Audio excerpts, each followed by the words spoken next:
کیونکہ اس لیے کہ ہمارے پاس سیکھنے کے لیے پوری بائبل موجود ہے، لیکن ساری بائبل ہمارے متعلق نہیں ہے کہ ہم لفظ با لفظ اس کا اطلاق کریں، بلکہ ہمیں زمانوں کا امتیاز کرنا ہے تاکہ ہم صحیح تفسیر حاصل کر سکیں۔ صحیح۔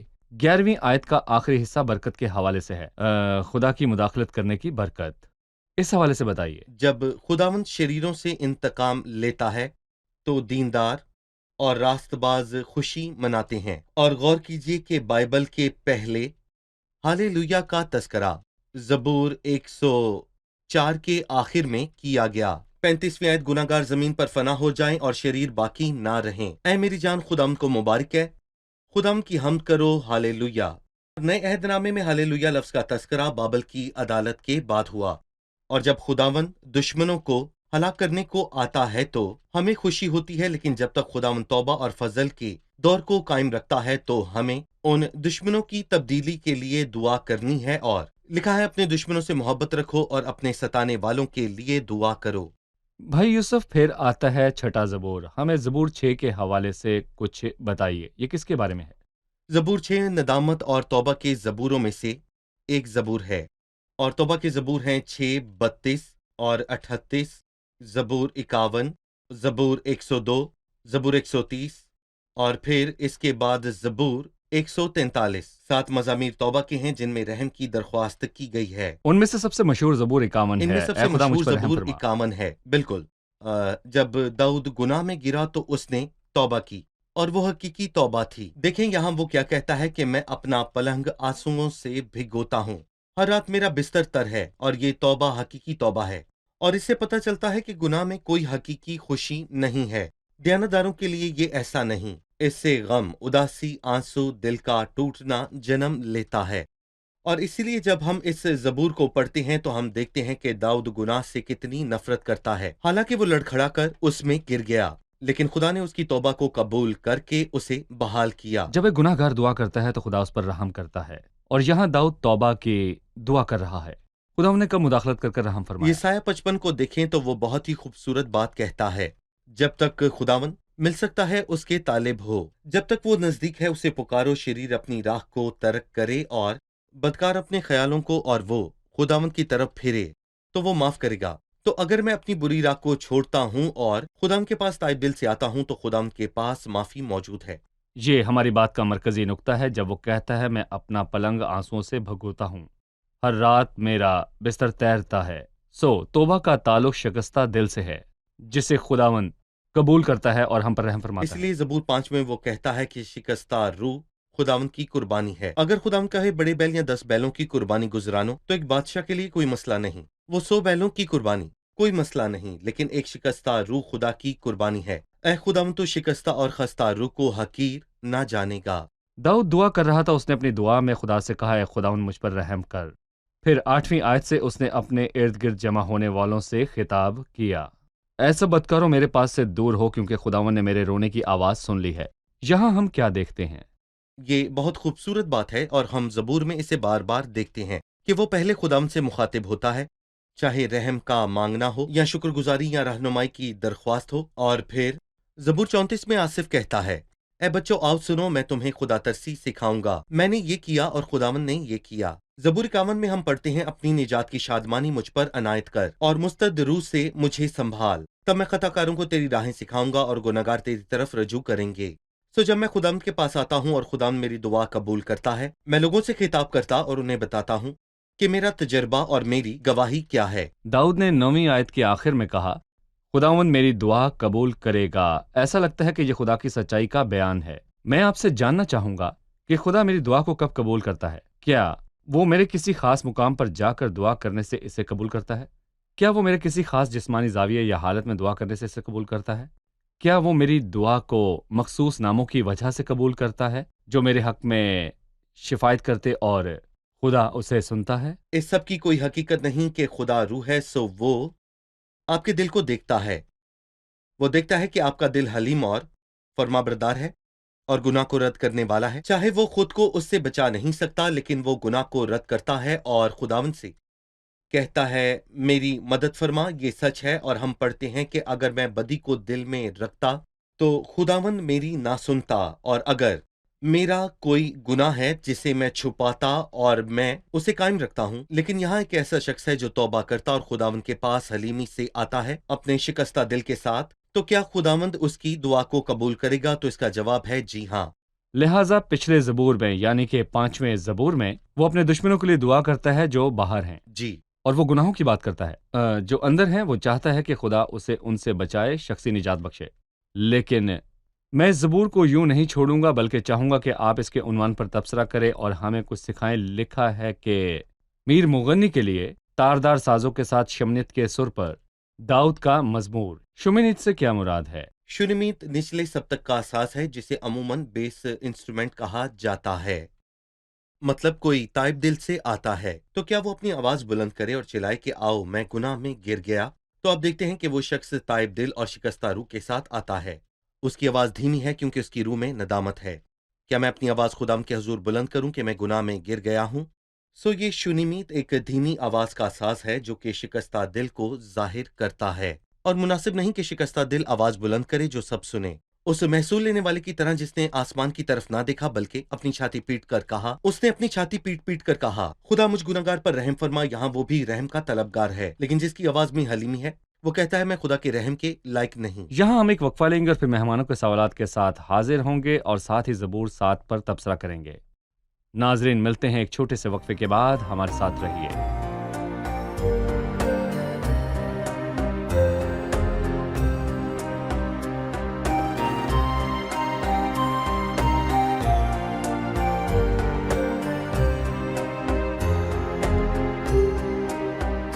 خوش آمدید۔ آئیے چلتے ہیں مہمانوں کی جانب اور جانتے ہیں ان کا سوال۔ میں مزامیر کے عنوان کے متعلق جاننا چاہوں گا۔ زبور 5 میں ہم پڑھتے ہیں میر مغنی کے لیے بانسلیوں کے ساتھ داؤد کا مزمور۔ بانسلیاں کیا ہیں اور ان سے ہم کیا سیکھتے ہیں؟ زبور 7 میں ایک اور اہم بات لکھی ہے، اس کے عنوان میں ہم دیکھتے ہیں داؤد کا شگیاؤن۔ اس سے کیا مراد ہے؟ صحیح سوال مزامیر کے عنوان سے متعلق ہے۔ جی آپ نے ہمیں بتایا کہ یہ الہامی ہے، یہ عنوان بالکل۔ الہامی ہے۔ بانسلیاں کیا ہیں اور شگیاؤن کیا ہیں؟ اس کا خوبصورت مطلب ہے اگر ہم میں سے کوئی اداس ہوتا ہے تو آپ فوراً اسے کام کرتے دیکھتے ہیں، وہ پھونکتا ہے، ٹھیک ہے؟ در حقیقت جب آپ 5واں زبور پڑھتے ہیں تو آپ دیکھتے ہیں کہ داؤد مشکلات میں ہے، تو اس لیے وہ شریروں کے حوالے سے کہتا ہے اے خدا تو نے مجرم ٹھہرا۔ وہ کہتا ہے جیسے آپ نے کہا کہ کوئی اپنا بوجھ اور مسئلہ دعا میں خدا پر ڈال دیتا ہے۔ بانسلی، جب آپ تھکے ماندے ہوتے ہیں، آپ اپنی راہ کو جانتے اور رحم کے تخت کے سامنے پہنچتے ہیں اور وہاں اپنی تمام مشکلات خداوند کے سامنے رکھتے جو ہیں۔ کچھ آپ نے پھونکنے کے حوالے سے کہا اس کے مطابق میں بہت سے لوگوں کو دیکھتا ہوں کہ جب وہ غصے میں یا اداس ہوتے ہیں تو جی سگریٹ جلاتے ہیں اور پھونکتے ہیں۔ جب آپ ان سے پوچھتے ہیں کہ اس سے کیا تعلق ہے تو کہتے ہیں غصہ جی ٹھنڈا کرنے کے لیے سگریٹ پھونک رہا ہوں۔ کاش وہ رحم کے تخت کے پاس جا کر اپنا غم وہاں بیان کر پائیں۔ اس سے ان کو فائدہ ہوگا اور ان صحیح۔ کی صحت کو نقصان نہ پہنچے گا اور ان کا مسئلہ بھی حل ہو جائے گا۔ سگریٹ پینے سے مسئلہ تو حل نہیں ہوگا۔ اور جب ہم باقی کے عنوان کو دیکھتے ہیں جسے بنیامین کوش کے سبب سے داؤد نے گایا، جو کہ غالباً ادومی دعاگ تھا، افسوس کے جیسے خداوند کے سامنے حراست میں لیا گیا، لیکن اس نے داؤد کے خلاف سازش کی اور نتیجہ یہ نکلا کہ کاہنوں کو بڑی تعداد میں قتل کیا گیا، خداوند کے کاہنوں کو اس شریر کے باعث، اور یقیناً ساؤل کا ارادہ داؤد کو قتل کرنے کا اسی باتوں کی وجہ سے ہوا۔ افسوس کہ کوئی شخص جو خدا پرست اور دیندار لگتا تھا اور دعا کرتا تھا، وہ ایک شریر انسان تھا، ایک غدار اور شریر ساؤل کا کارندہ تھا۔ یہاں ایک دکھ کا نغمہ یعنی شگایون ہے۔ اس لفظ کا مطلب ہے غم کا راگ۔ حبقوق 3 میں بھی اس کا ذکر ہے، ایک غم کا راگ۔ یہاں غم کا راگ داؤد کے دکھ اور مشکل حالات سے جڑا ہے۔ داؤد کے اس ساؤل سے۔ مصیبت میں ساؤل کے آگے سے بھاگنے سے یہ بھی واضح تھا کہ وہ اس کے آس پاس ہی کے لوگوں کی سازش تھی، بالکل۔ اور کچھ لوگ مارے بھی گئے۔ میں یہ بھی جاننا چاہتا ہوں کہ آپ نے کہا کہ زبور 3 سے زبور 7 تک کے مزامیر اس قوم کی حالت کو بیان کرتے ہیں جو کہ بڑی مصیبت کے اندر ہیں۔ اسی سلسلے میں ہم اس زبور کو بھی دیکھتے ہیں۔ قوم کی حالت اس میں کیسے واضح ہے؟ یہاں بھاگنے میں قوم کیسے شامل ہے؟ داؤد بھاگ نکلا اور اس کی زیادہ تر زندگی بھاگنے میں ہی گزری، اور مسیح نے دیندار بقیہ کی حوصلہ افزائی کرتے ہوئے یہ کہا کہ پس دعا کرو تمہیں جاڑوں میں یا سبت کے دن بھاگنا نہ پڑے، اور کہا پھر جب تم یروشلم کو فوجوں سے گھرا ہوا دیکھو تو جان لینا کہ اس کا اجڑنا نزدیک ہے، اس وقت جو یہودیہ میں ہو پہاڑوں پر بھاگ جائے۔ سو خداوند نے اس کی حوصلہ افزائی کی کہ وہ بھاگ جائے، اور یہاں ہم دیکھتے ہیں داؤد بھاگتا ہے، لیکن کیا بھاگنے والے کے پاس کوئی پناہ گاہ ہے؟ کیا اس کے پاس کوئی چھپنے کی جگہ موجود ہے؟ اور کیا خداوند اس کی دعا سنتا اور اسے جواب دیتا ہے؟ سو یہاں داؤد مشکل حالات میں ہے، لیکن اس نے خداوند میں پناہ لی اور خداوند نے اسے چھپا لیا۔ اگر ہم زبور کی تقسیم کا مطالعہ کرنا چاہیں تاکہ ہمیں اس کے حصوں کے مطابق اس کی بات سمجھ آ سکے تو کیا آپ ہمیں آگاہی دے سکتے ہیں؟ دیکھیں، میرا ماننا ہے کہ زبور کو 3 حصوں میں تقسیم کیا گیا ہے۔ پہلے سے 5ویں آیت میں ایک بات ہے جس میں خداوند کی رحمت کا طلبگار ہے۔ 6 سے 10ویں آیت میں ہم ایک اور بات کو دیکھتے ہیں جہاں پر وہ شریروں کی سزا کے لیے درخواست کرتا ہے، میرے مخالفوں کے غضب کے مقابلے میں تو کھڑا ہو جا اور میرے لیے جاگ، یہاں وہ درخواست کرتا ہے۔ اور 7ویں آیت کو شاید آپ پڑھنے میں تھوڑا سخت ہوں، لیکن میں اس کو اس طرح پڑھنا چاہوں گا، تیرے چوگرد قوموں کا اجتماع ہو اور تو ان کو عالم بالا پر لوٹ جا، یا بلندی پر سے ان پر حکومت کر۔ سو جب قومیں تیرے ارد گرد جمع ہوں، اے خدا تو ان سب سے اختیار بلند و تیرا بالا ہی ہو، ہے۔ تو خداوند ہے جو سلطنت کرتا ہے، اور اسی لیے چاہے سب لوگ میرے خلاف اکٹھے ہیں لیکن کوئی مسئلہ نہیں، کیونکہ حتمی اور افضل کلام تیرا ہی ہے۔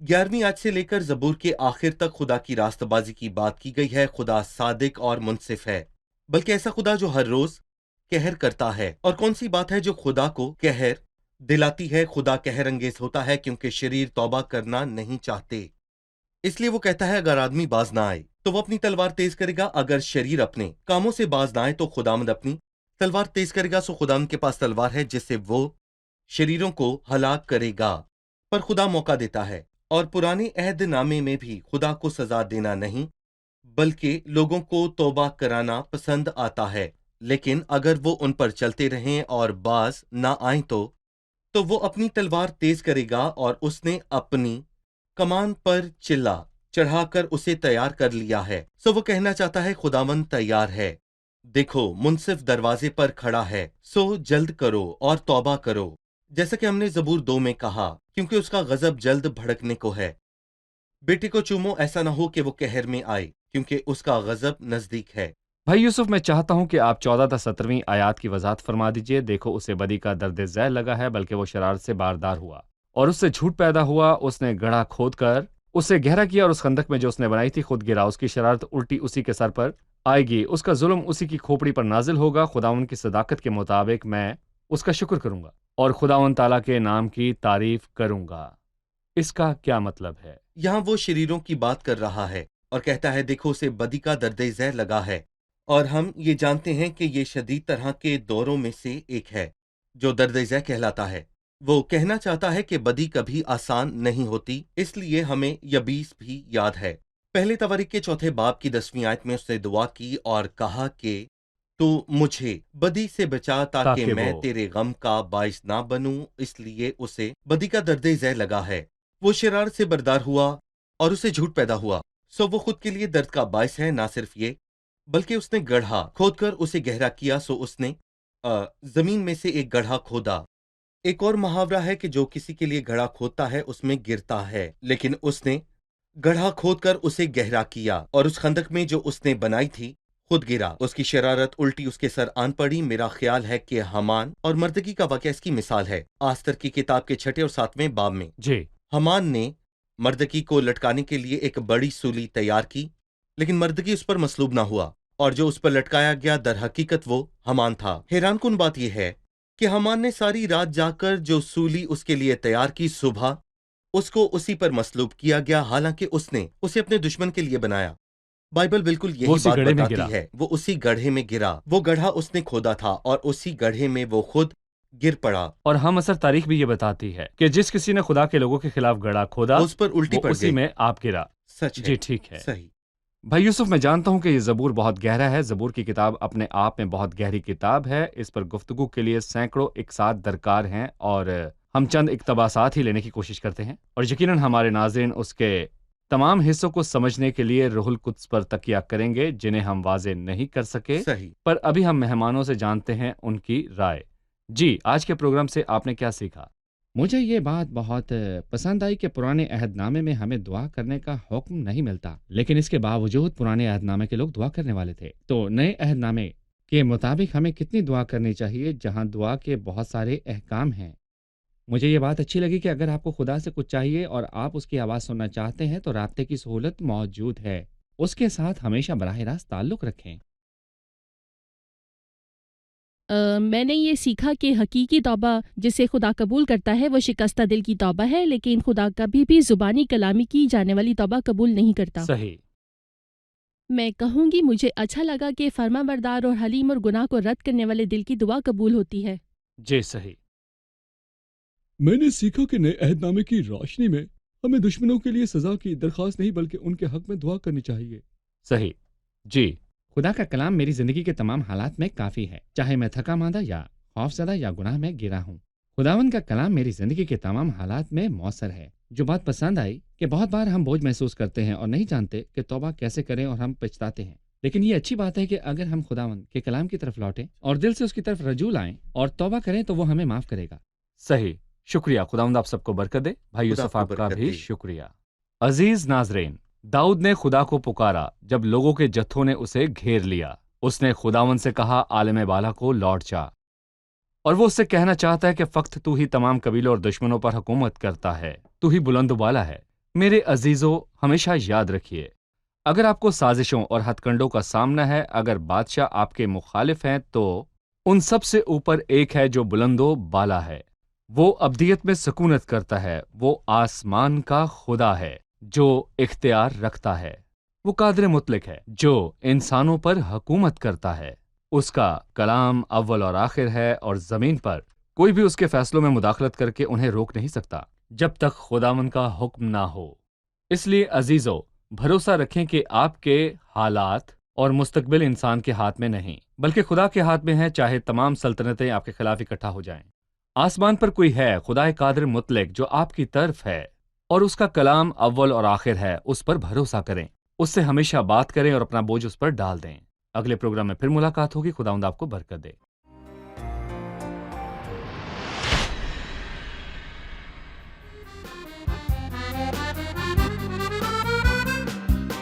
في خضوع للإله أبتغي دوما هداه في متاهات الحياة مسترجيا رضاه داعيا ربي الأمين ذاكرا فضل المعين شاكرا في كل حين للخير والنجاة أي شكر أستطيع أي قول قد أذيع كي أعوض العلي البديع خيرك ربي وسيع سترك ستر منيع عارف اسمي فلن أضيع أي شكر أستطيع أي قول قد أذيع كي أعوض العلي البديع خيرك ربي وسيع سترك ستر منيع عارف اسمي فلن أضيع حضنك الوافي الدفيء فهو بالحب مليء ضامني حتى تجيء من كل ما يروع باركا قلبي الشكور حين أعطي بسرور ليس عشرا بل عشور لربنا يسوع